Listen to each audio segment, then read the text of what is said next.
Hi, Ann Russon here, and I am calling to thank you for granting me your 2019 Pongo Environmental Award.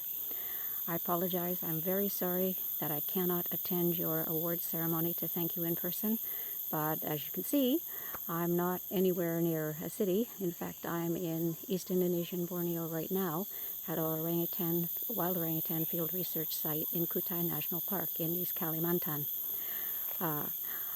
But I particularly would like to say, in addition to the thanks, that I very much appreciate your own work in furthering orangutan conservation, in particular in building these awards, because I think they contribute very importantly to strengthening the networks of agencies and peoples who are concerned with the conservation of orangutans in their habitat, largely because they improve the flow of up-to-date information.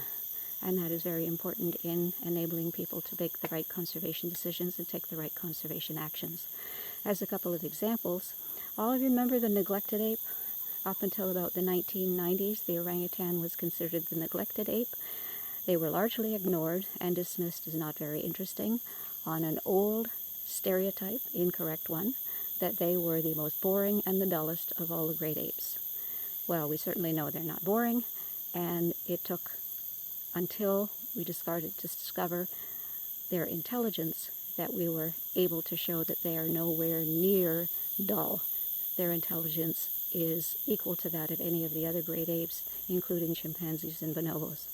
As a couple of examples, Gary's own research showing that orangutans could acquire the rudiments of human language was an important sort of contributor, and my own research on orangutan cognition was very much oriented to showing and distributing information showing just how sophisticated orangutan thinking and problem solving is.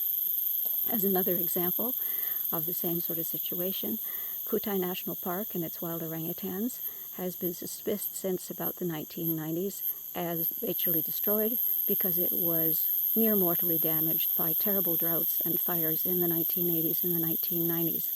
And of course, if it's considered not worth anything as a natural area, it's very easy to reallocate it to commercial purposes or housing or other kinds of uses. Yeah. Well, we in fact I came here largely because I thought it would be interesting to see what the park actually looks like about 20 years after those disasters. So we've been here since about 2009. And I'm very pleased to say, over the 10 years that we've been here, we have discovered that the park itself is recovering quite well. It's nowhere near pristine, and it's required some human help to do it. But it is green. It's healthy enough to support a wide range of native wildlife, including a strong, healthy, and normally reducing orangutan population. On top of that, this orangutan population is exceptionally resilient and probably has some unique traits that don't appear in other orangutans elsewhere. So I think it's very important to protect these orangutans in their habitat because they stand to show us some very important things about the species as a whole. So, of course, all that information is fine, but if you can't circulate it, then it doesn't really have much impact. So the kinds of networks you develop, I think, are a very important contribution in enabling the newest information to transfer around as quickly as possible. So yet again, I thank you for your work with protecting orangutans. I'm very sorry I can't be at your event to thank you in person, and I hope you'll have a fabulous evening. Please have a couple of glasses of wine for me, and I hope I'm in your area in the near future so I can meet and thank at least some of you in person. Good night then, and have a great evening.